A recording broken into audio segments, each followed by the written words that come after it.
talking here to some of you, you already kind of know what. Uh-oh. That's on. Okay.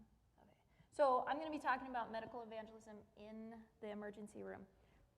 How this happens. So my objectives show how we can do that in the emergency room or in a hospital setting, because many of us, it's hard to do medical evangelism in a healthcare setting, especially in the ER, having people come in and you have maybe an hour with the patient, and they're usually really sick. So how can we do that?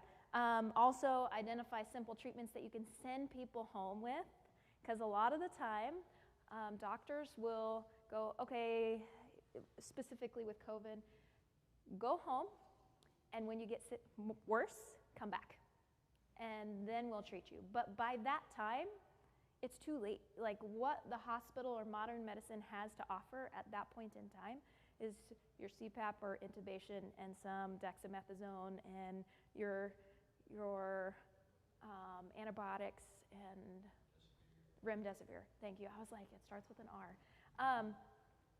So I will write on the back, and we're going to identify things that you can share with your patients, even if they're inpatient setting. What can you give them to go home with so that they don't have to come back to the hospital? That's the biggest thing. And then the last one is challenge you guys to seek a deeper walk with God, because if we understand, if our relationship is close with Christ, then we are going to know who we can talk to and when we should talk to them, right? Okay. Outline, we're going to skip over that. So who am I? I'm an ER nurse. I've been an ER nurse for 13 years, but my background, that's echoing. I grew up Adventist. Is that supposed to be echoing? Okay, keep going. I grew up Adventist. I also grew up with natural remedies, home remedies in our home. My parents used to tell me, okay, here's some garlic. You're sick? Eat it. Here's a spoonful of peanut butter and a clove of garlic. Chew it up. I still to this day hate doing that, but I know that it works. So I will wait till I'm really sick, and then I'll do it. And I'm like, okay, I can do this.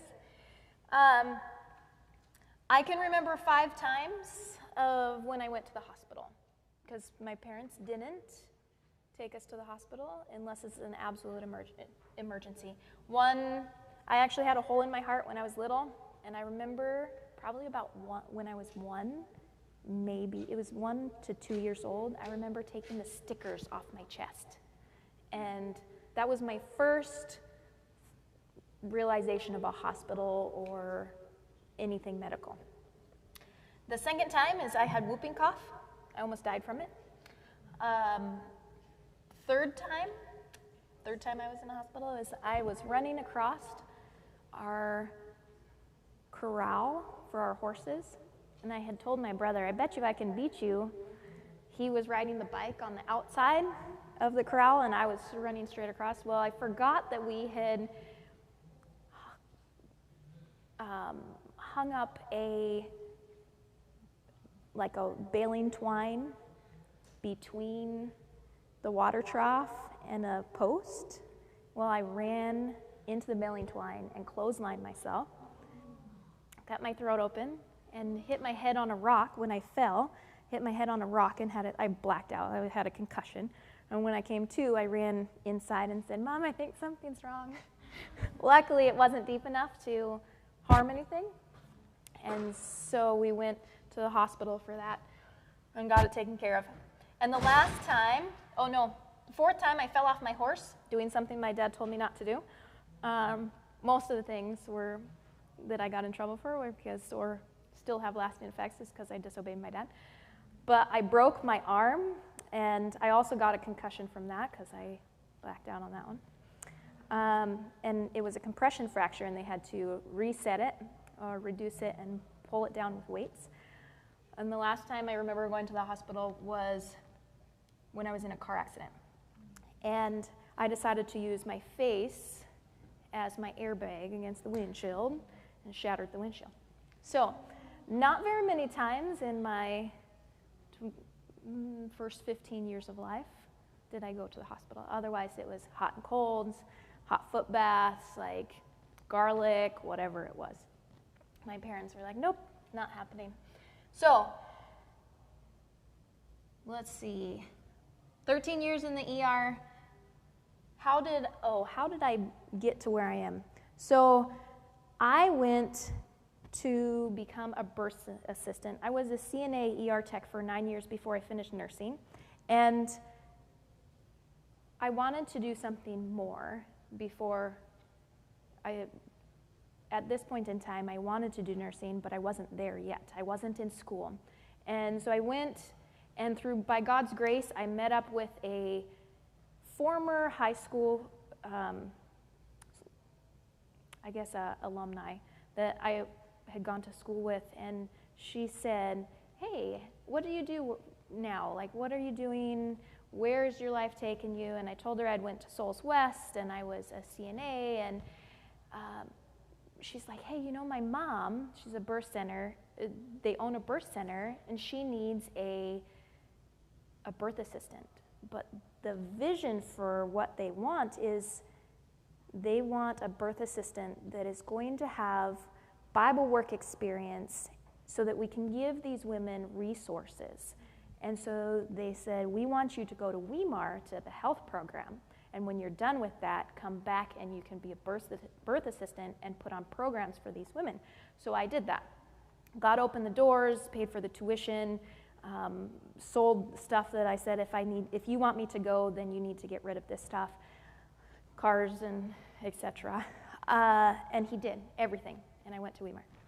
So then I finished that, went and did birth assisting at this facility, and started my nursing journey and to become an ER nurse. Unbeknownst to me, I knew I wanted to be an ER nurse, but it wasn't, I didn't realize that I wanted more of the patient connection. I want to see lives changed. And you see people patched up in the ER, but you don't see that spiritual life changed. And after 5 years, I've started to go, okay, God, how can I do this? How can this change? So, hydrotherapy. I had whooping cough in the 1980s. This is before they realized that it was a bacteria and that we could give antibiotics for this, okay? So my mom did fomentations to me on my chest to keep my airway open. There were multiple doctors involved. We went to multiple hospitals, different doctors. Nobody could figure out what it was. They actually thought that I was being abused because I was coughing so bad. All the blood vessels in my face had broken. And so it looked like I had black and blue eyes and just somebody was beating me up. So they were going to turn my parents into CPS. So one last time, my mom's like, let's try one more time. Let's take her to this hospital. One more. So we went, and there was a doctor there from the 1940s when the pandemic of whooping cough came through. And he said, and my parents had finally gotten me to sleep. And he said, does it sound like this? And my parents were like, yeah. And he said, there's nothing we can do for it. Keep doing the hydrotherapy. That's the only thing that's going to keep her lungs open, and see what happens. So my mom kept doing it. She nursed me through it. I almost died from it, but she got me through it, and it was only through hydrotherapy that this happened.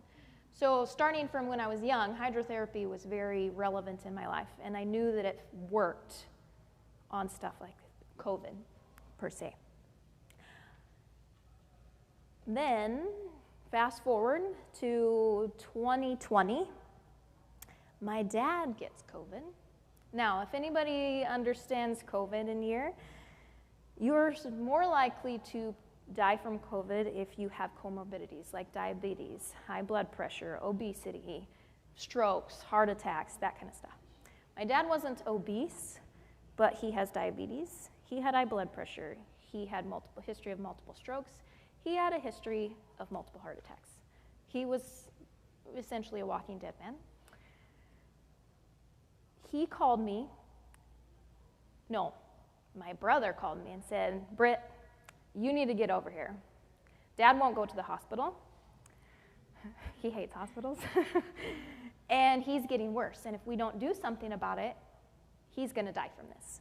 So I went, and I at first told my brother, do Russian steam baths. If anybody knows what that is, you sit in a bath and you essentially get your fever treatments, is another word for it. You get your temperature up to about 102, and you sit there for 20 minutes. It's not terrible, but it's not the most fun. But you sit there for 20 minutes, and then you go and you sweat it out. So I told him to do that. I told him to do hot and cold showers. He started doing that. Then my brother calls and said, we need you to come. Like, Dad is, when he lays down, he stops breathing. If he lays on his back, he has to sit up. If he lays down, he stops breathing. I was like, okay. So my dad called me also and said, through coughing, he couldn't finish a sentence without coughing. He says, Britt, I need you to come. So I went over there, and I did fomentations. I only did one set to hit. I did one set to his chest, and then I turned him on his stomach and did another set of hydrotherapy to his back. And with the second set, he started coughing all this stuff out. And I said, Dad, I have to go back to work. I showed my brother how to do it. You can continue doing this at home. My brother didn't do it, but my dad said that was the turning point. When I did the hydrotherapy, he felt that something changed, and from that day, he continued to get better. I said, okay. And all this is leading up to, which I didn't know what was going to happen, but God was preparing me for what was coming. So my dad gets better. Treatment was fomentations. Then I go to California. So in 2020, I wanted to go on a travel assignment to California. And God shut every single door, everyone. So I was like, okay, well, I guess not. And looking back now, it was because God opened doors in my workplace to talk to people about the Bible. Because this pandemic was so crazy, and everybody's like, I feel like the world is coming crashing down, like, what's going on? And I was like, well, the Bible, it talks about this. And I was able to talk to them, and I've gotten Bible studies out of it. So I knew that God had opened doors then. Fast forward to 2021. The end of 2020, November, I think, I had been praying with a group that I meet on Tuesday nights with for United Prayer. And I was like, God, what do you want me to do? Where do you want me to go? I just want to do your will. And during that prayer session, I don't know what happened, but I had said, okay, God, if you want me to travel, then you need to open the doors. Within 5 minutes, a text came through from a recruiter for an assignment down in California. Down here. I say down in California. I feel like I'm still up north. That we would just go to any hospital. There was no set hospital. You didn't know what was going on. You just were sent. And I was like, okay. So I texted my husband. I said, look at this. Should we do it? And he says, well, why don't you pray about it? And I was thinking, well, I've already prayed about it. This is God's answer to my prayers. He said, let's apply for it. If God wants you to do it, then he'll open the doors. And I said, okay. So I applied for it, and within 24 hours, all my stuff was taken care of. But I had 2 months, because it was only a 6-week contract. I had January and February were full booked, because I work at 2 different hospitals, and I had it all booked out. And I said, God, if you want me to go, you're going to have to clear my schedule. And within a day, all but 4 shifts were gone. Like, I asked for them off, and usually don't get them off. There's always shortages in the ER. And everybody was like, yeah, go ahead. So I knew. I was like, okay, I'm going. So I go down there, not knowing what to expect. First travel assignment, never been really to any other hospitals other than in the north, not knowing what to expect. And I come to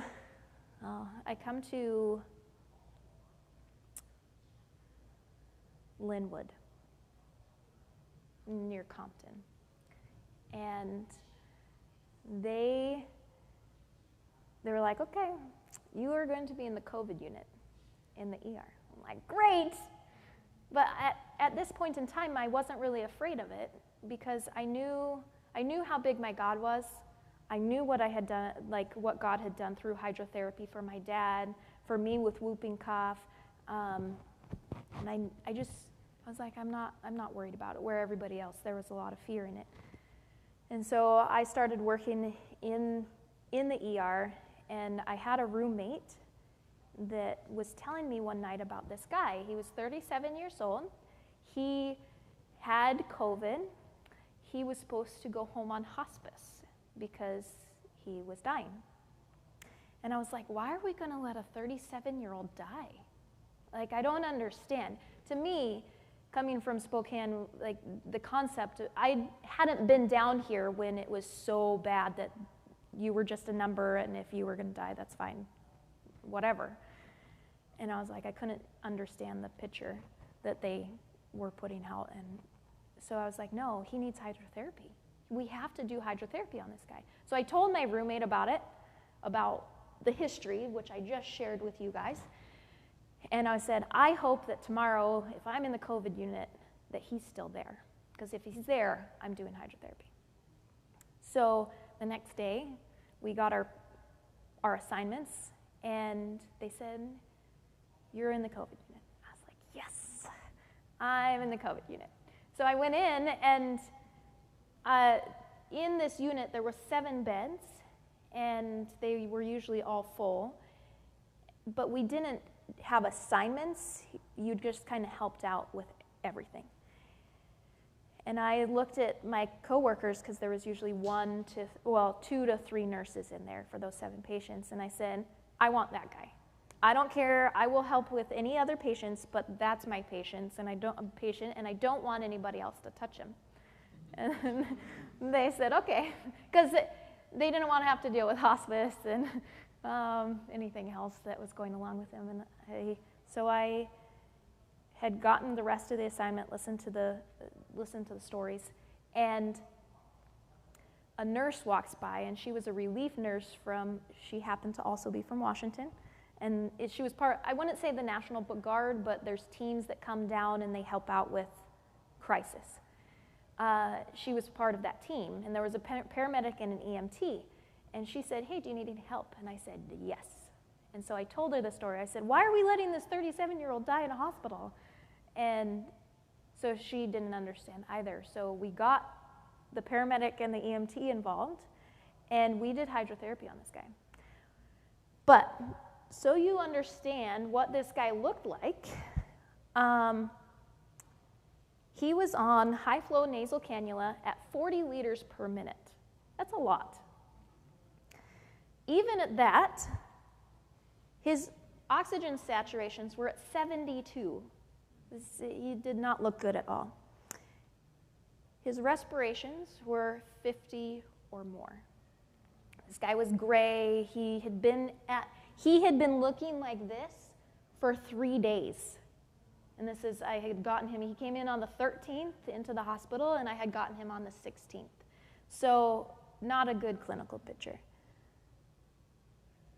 And after I had shared all this, of course, the team, the little group of 4 of us, they were so excited. So I told them how to do fomentations to his back. And we took pitchers, hospital pitchers, and we boiled water in the microwave. And the EMT sat outside the doors because you had to gown up and put full PPE on. And so we had him sit outside, and he would boil the water and get the ice and everything, and then he would hand it to the paramedic, and the paramedic would take it to the nurse, and the nurse was putting these fomentations on this guy's back because he couldn't lay down. He couldn't either on his stomach or on his back. He was just tripoding. He was just sitting like this, breathing really fast. after one round. So one round of fomentations on his back was, we switched from hot to cold between 3 and 6 times. I want to say she was doing on the upper end of 6 because we started to see the effects of it, and so she started doing more. She got excited. So after the first round, after the first set of hydrotherapy, his oxygen saturation came up to 86%, just by the hydrotherapy. And all of us, as she was doing it, we were all sitting there going, "What? Are you kidding me?" Because we've never seen it. Like, we hear about it all the time, like, "Oh, it works, it works." Like, I've seen it in my own family. I've experienced it with whooping cough, that it works. But how many of us have actually seen it physically with tangible evidence work? And most of the people that grew up with it said, I thought that it was just what my parents did. But then when I show them all this stuff, they're like, wow, this actually works. So then once I realized that, because everybody's like, how did you do that? Well, I just was like, patient comfort. It's to help the patient breathe, just like, let's just keep doing it. And everybody's like, okay, fine. There were no doctors in the COVID unit. They were all outside. So I was like, hey, it's my unit. I can do whatever I want. So then the ICU doctor came and was rounding on these patients, and I looked at her and I said, hey, can we get BiPAP for this patient? So the patient did not want to be intubated. He said, if I get intubated, I die faster and I don't see my kids. And he had littles. And I said, I totally understand that. I wouldn't want it either. And looking back now, we know, if you look at the studies, like, intubation is not helpful for COVID. It usually makes it worse. So I said, well, the studies are showing that BiPAP works really well because it keeps the PEEP and your alveoli open. So I advocated for BiPAP. And she's like, yeah, sure, he's going to die anyways. And I had said, we can send him home on hospice with CPAP. So why not start him here on BiPAP? And that's what she said. Yeah, whatever, he's going to die anyways. Which, for me, I was just like, don't say that. And he was Spanish speaking, but it was within earshot of him. And I was like, that's just not what you want to hear. After we placed BiPAP on him, we did another round of hydrotherapy, and his oxygen sats came up to 92 to 94 after the second round with the BiPAP. Every successive round, we saw his oxygen keep climbing. So towards the end, we did 6 rounds or 6 sets in about an 8-hour period. Because I kept saying, if he goes home on hospice, I can't go to his house and do hydrotherapy. If he goes up to the floor, I can't go up to the floor and do hydrotherapy. This might be the only chance that I get to help this guy out. So we just kept going. And at first, hospice was supposed to be there at like 1, and then it was moved to 3, and then to 5. And I had talked to the family about 1 o'clock, and they're like, how is he doing? I said, well, his oxygen saturations are at 94% right now. And they say he's not coming home on hospice. That's what they said. So then, behind the scenes, unbeknownst to me, they were calling the chaplain, they were calling the social worker and saying, nope, we are not bringing him home. If his oxygen sats are right there, then he's staying there. So throughout the day, we kept doing it. When we would do the hydrotherapy treatment, his oxygen sats would come up to 98 to 100%. When we'd take the treatment off, and it was just the BiPAP, he would go back to 92 to 94. So again, evidence that this hydrotherapy was working.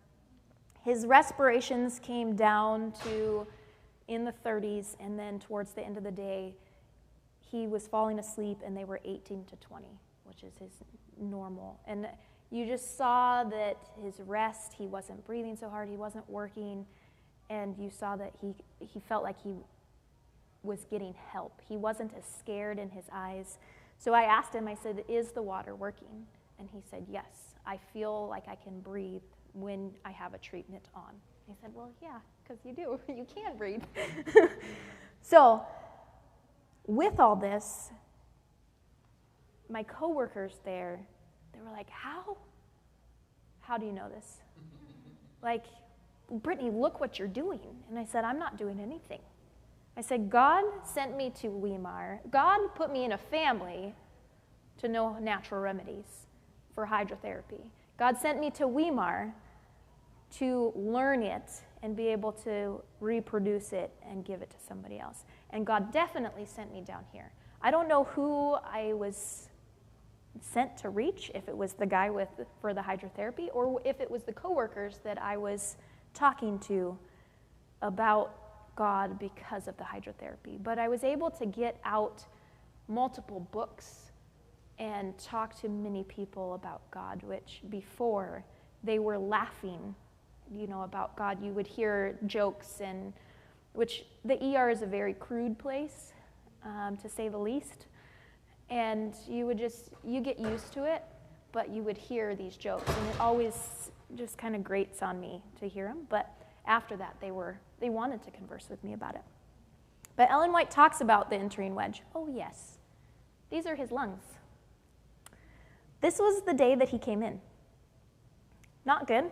Have you guys seen x-rays with clear lungs? Hopefully most of you have. So this is day 1. Each one is successive. We're getting worse, and this is the day I got him. Now, this is the day we did hydrotherapy on him. I know the leads are backwards. That was because he was trying to prone. They were trying to prone him, put leads on so that it would capture. That's the next day after the hydrotherapy. You can't tell me that it's not working. The cool thing is that when they came down to put him on CPAP or BiPAP, I was talking to the nurse and I said, I want to see his x-rays tomorrow. And the respiratory therapist said, oh, you won't see any results from CPAP or BiPAP for 2 to 4 days later after they put him on an x-ray. You'll see it as he's breathing, but you won't see it on an x-ray for 2 to 4 days later. So when I looked at the nurse and the respiratory therapist had left, I was like, perfect, because then if they're changed tomorrow, then I know that it's not the CPAP or BiPAP, that it's going to be the hydrotherapy. So that was the next day. This is the following day, so even better. I'm like, oh, you can see the border of his heart. This is great. And then, again, I thank God because he started to get a little bit junkier. I don't know if you guys can see that, where we're clear kind of here, and then it gets a little bit more whitish in there. And then the CPAP kicks in. So I was like, God, you are so amazing to give me 3 days and it start to go down. So now we know hydrotherapy works for at least 48 hours of immunity or increased immunity or white blood cells. So we have before and after. Go ahead. You can't, I look at people nowadays when they're like, it's just, I'm like, no, you can't make this up. This is absolutely God's hand working and showing what his natural remedies can do if we work with him or alongside him in our practices to produce this, right? So how does Ellen White talk about the entering wedge? At some point, you've probably heard all of these quotes, but until I was down here, they didn't come, like I didn't really get them. Like I didn't understand them. And when I was down here and I saw what it did for my coworkers down here and how it opened up for them to want to talk to me about God, I understood what Ellen White was talking about. Counsels on Health, page 535, she says, I can see in the Lord's providences that the medical missionary work is to be the great entering wedge whereby the diseased soul may be reached. Do medical missionary work. Thus, you will gain access to the hearts of the people. You will find that relieving their physical suffering gives an opportunity to minister to their spiritual needs. I wish to tell you that soon there will be no work done in ministerial lines, but medical missionary work. At some point, guys, the only way that we'll be able to get into homes is by reaching them in their needs, in physical, in their health needs. And then, I feel like it will be kind of like in the old day, or in the dark ages where they would peddle. And then when they would find a house that was receptive, that they would give them a piece like they had sewn into their jackets of scripture. I feel like we will be at a point where that will be what we will be doing. Christ's method alone will give true success in reaching the people. The Savior mingled with men as one who desired their good. He showed his sympathy for them, ministered to their needs, and won their confidence. Then he bade them follow me. But what is Christ's method alone? Like, what does it look like? What did he do? I feel like we see three things. We see teaching and preaching. We see healing.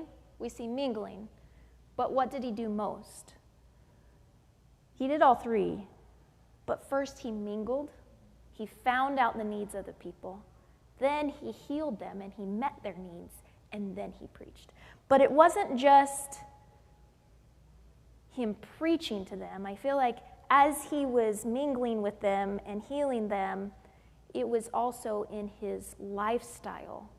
It was how he spoke with them. It was how he ministered to them that he preached to them. It wasn't, you need to do this. He did that, but it was, people were drawn to him. They just wanted to be around him. They wanted to change because of who he was, not because he told them that they had to change. In the New Testament, it references Jesus healing 27 times and performing miracles 33 times. All of those are down below, every one that it references. That's in a 3-year period of ministry. That's a lot in 3 years. And each one of those miracles, he met a need. It wasn't just a miracle just to do it and show his wisdom or his power. It was to reach their hearts. But how do we do that in our practice?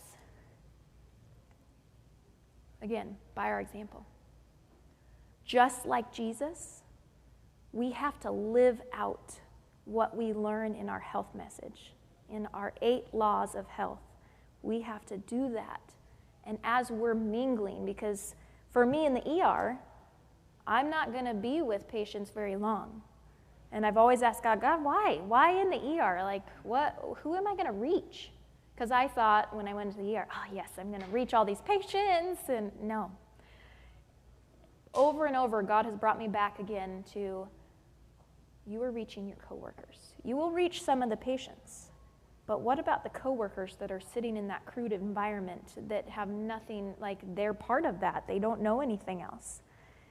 And more recently, with the guy with COVID here in California, when I saw that open up, more recently now things have opened up back at home with my coworkers because I'm starting to go, oh no, I need to reach my coworkers. So now I'm starting to be like, hey, you want to do a Bible study?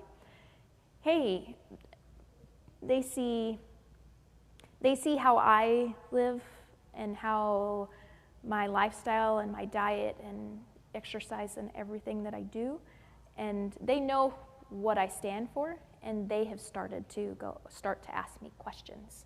And when I showed them this California stuff, they were like, what? So it's opened many things up. So Ellen White says, the physician who ministers in the homes of the people wins a place in their confidence and affection, such as is granted to few others. Not even the minister of the gospel are committed possibilities so great or an influence so far-reaching.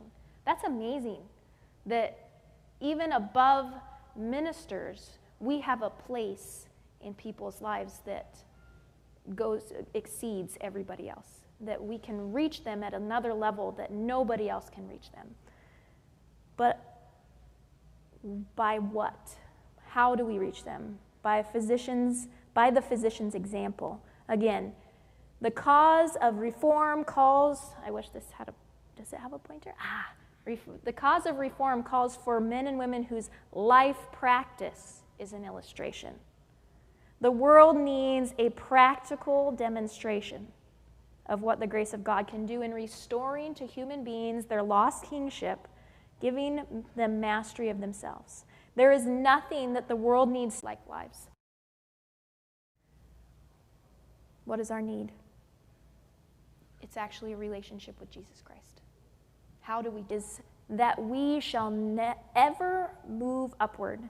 The true medical missionary physician will be an increasingly skillful practitioner. The physician should gather to his soul the light of the Word of God. He should make continual growth in grace. With him, religion is not to be merely one influence among others. It is to be an influence dominating all others. In no other place is a closer fellowship with Christ needed than in the work of the physician. The physician, equally with the gospel minister, is committed the highest trust ever committed to man. Whether he realizes it or not, every physician is entrusted with the cure of souls. This one really hit me because there's so many times that we get so busy in our practices that we forget what we are truly there for. In their work of dealing with disease and death, physicians too often, and not just physicians, nurses, dentists, like PTs, every healthcare professional, they get too often lose sight of the solemn realities of the future of life. In their earnest effort to avert the peril of the body, they forget the peril of the soul. The one to whom they are ministering may be losing his hold on life. Its last opportunities are slipping from his grasp.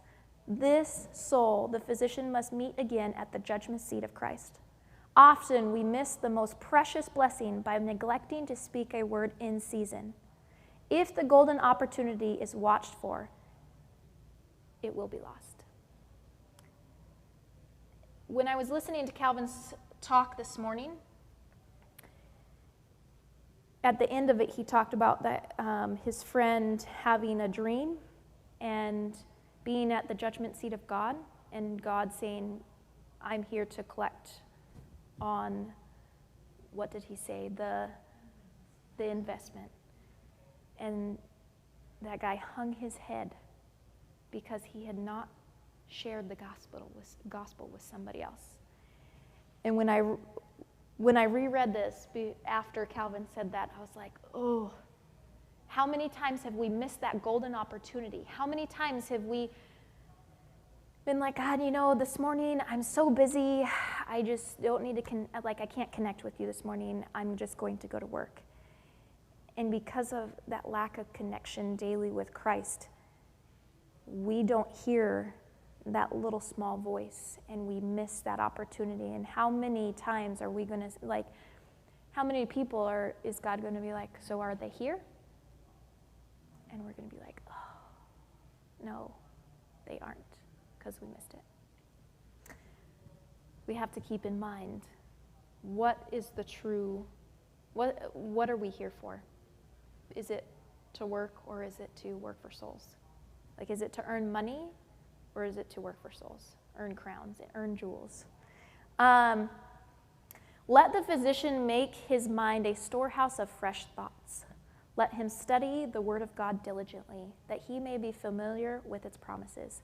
Never should he neglect to direct the minds of his patients to Christ, the chief physician.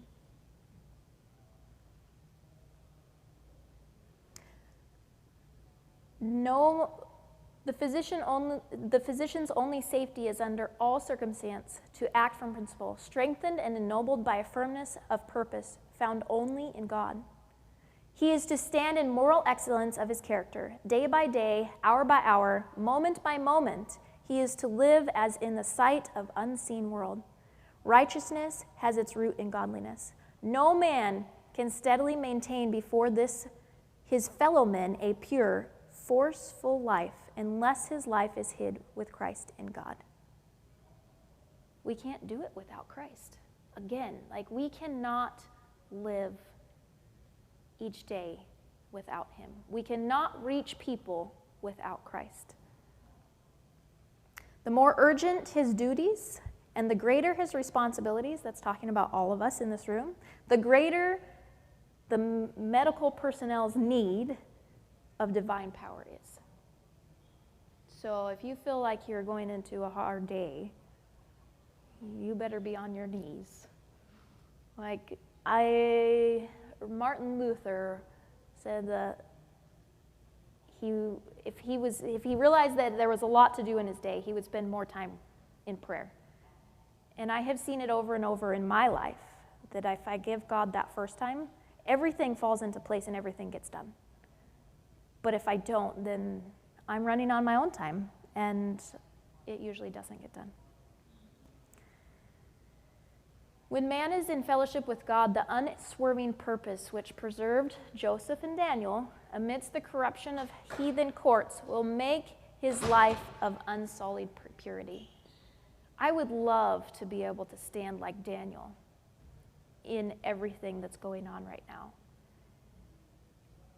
Because not only did Daniel have health, but 8 laws of health, you could say, he had those and he stood for those, and look where God took him. And the purpose, the drive that he had, because he was like, I cannot go against God. God honored him. And how many of us, if we follow principle and we spend that time with God each morning, where is God going to take us? What is he going to do with us? If he did that for Daniel, he can do greater with us, right? So, I said that I would show simple remedies. But first, how do we know who to talk to? How do we know where to go? How do we know when to say something? How do we know when to give a Bible study? And how do we know when to hand out literature? Because really, you can do it to anybody, but you can also shut somebody down very fast if you do it at the wrong time, or to give them the wrong thing or say the wrong word. It's very quickly. I've seen people shut down. But how do we know when is the right time? What is the right literature? What is the right thing to say? And it's only with a personal daily walk with Christ. I want to challenge you guys to take this, because if I didn't have a daily walk with Christ, I wouldn't have listened to going to California. I would have just done it for the money. And who knows, there were other contracts at that time that were way more money than what I was making in California.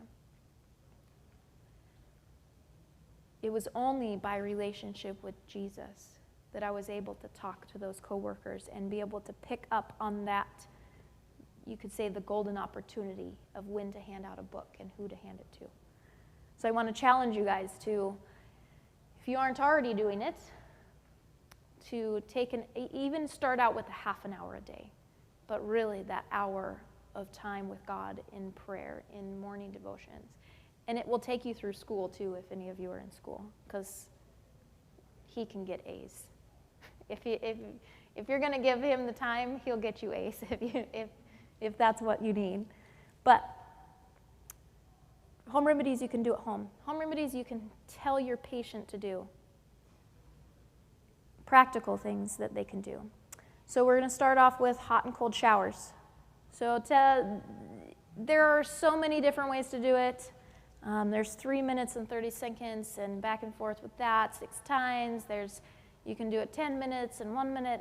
But what I found personally, 5 minutes, 1 minute, 3 times. 5 minutes hot, 1 minute cold, 3 times. You go get in bed. Don't let your feet touch cold ground. Put socks on, step on a rug, do whatever, but don't set your feet on cold ground because it can create a reaction that it mitigates that reaction that you want. You always end with cold, with a minute. You go, you bundle up in bed, and go to sleep.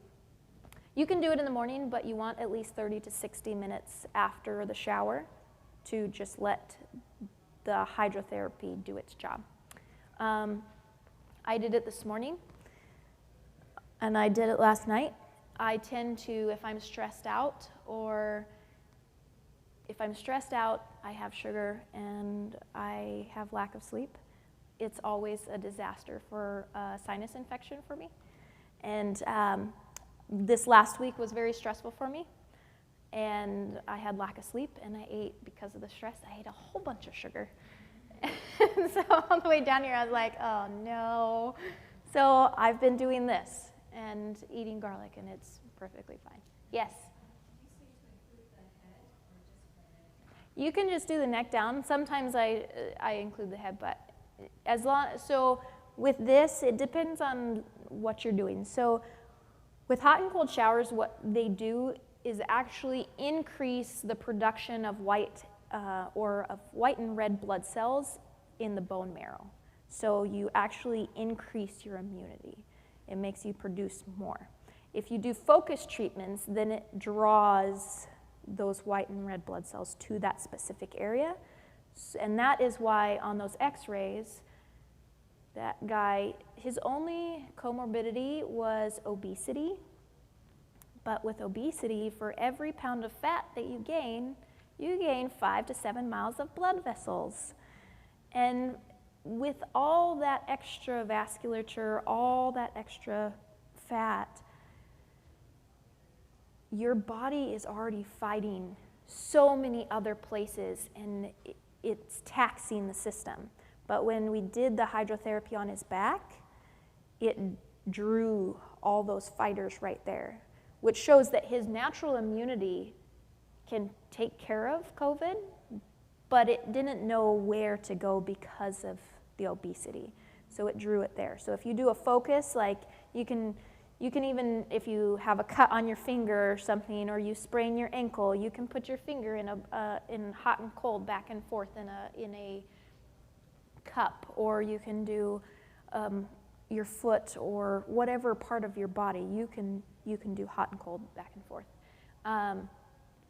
But the showers, it just boosts everything. Okay, does that make sense? Okay.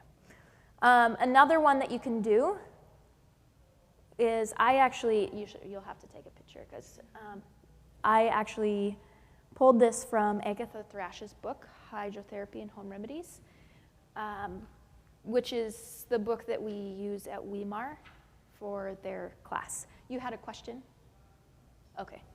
My mom used to do this when we would get sick, but essentially, you sit on a chair, you wrap the patient, because you want them to get hot. You want the fever to come up. Fever is good. It's a friend, not a foe. And so just, you don't want it to like be 105. And you can, in certain places, that's okay, but that's if you're being monitored at a hospital, or not at a hospital, at a sanitarium, because they won't want that at a hospital. They'll give you Tylenol. But you want their fever to come up. So you wrap them up, you drape them, you make sure the chair isn't cold, and you put their feet in hot water. And you keep adding hot water. And they sit in that hot water with their feet for 20 minutes. So the feet are actually are connected to the upper respiratory system. So if you do a hot foot bath, it's going to clear out the sinuses, or send that blood to the sinuses. So you let them sit in that for 20 minutes, keep adding hot water. When that's done, you take their feet out and you pour ice cold water. Make sure you get the top and the bottom of the feet all over the feet. And then you dry their feet off. My mom would always carry me back to bed. If it's a bigger person, I wouldn't carry them back to bed, but my mom would always pick me up because she didn't want my feet touching the ground, and she would carry me back to bed and put me in bed. And she would do that every night if she needed to. But another simple way to do things. You can even do it on yourself if you're sitting on the side of your tub. You just keep heating the water, keep adding water, and then when you're done with the hot water, you drain the tub and run your feet under the ice cold water. And then get out. Make sure your feet, again, don't let your feet touch cold because it's going to mitigate that reaction. And then just go get in bed and lay down for a little while, at least 30 minutes. One thing is you don't want to do this specifically for hot foot baths on anybody that has restriction of blood in their feet, like they can't feel their feet, essentially. So diabetes, a lot of the time, depending on how far into the diabetes they have, if they have neuropathy, they can't always feel the temperature, and you're worried about scalding their feet or causing more open wounds, because then that's another problem, especially for a diabetic. That's a huge problem, and then you'll have to go to amputating their foot and on and on. You could do hot foot baths for these people, but you would have to do it at a lower temperature. Normally it's like 108, 110 for your temperature in your water, and that can get real hot, and they can't tell you. So that's why each one of these are contraindications. And obviously, don't do it when somebody's unconscious. Just had to put that in there. You would be surprised at what people do. I've told people how to do hot and cold showers, and my coworker, which is a nurse, went and burnt her skin in the hot and cold shower. She couldn't do another hot and cold shower for 3 days. I said, "You're a nurse. What part, how did you not know this was burning your skin?" But with all this, again, through it all, God has given us something that when we work with Him, with natural remedies, we have stuff that works better, especially for COVID, and not just hydrotherapy, but better than what medical missionary work is doing, or not Western medicine is doing, better than them. So I would challenge you to look into this, and if you haven't already learned it, learn it. We should all be aware of the diseases that are out there and how to treat them in a natural way so that we can reach those people, and Ellen White talks about that too. Let's have prayer. I think we're at that time. Yeah. Father in heaven, I just want to thank you for today. Father, I thank you that you are an amazing God, and that you have given us natural remedies, hydrotherapy, garlic, and so many other things, Father, that you have given us this stuff so that we could reach people where they're at. Where Western medicine doesn't reach, Father, we can come in alongside it, and we can reach people in their needs and meet their needs, but also we can meet their spiritual needs, and that's ultimately what we want to do. Father, I just ask you that as we go from here, that you would give us a desire to learn your natural remedies so that we can work alongside and co-labor with you, Father. I just thank you for this conference, that we want to work while it is day, and that you are coming soon. I just thank you for the time and opportunity to speak, and I just thank you for speaking through me. In Jesus' name, amen. Do you guys have any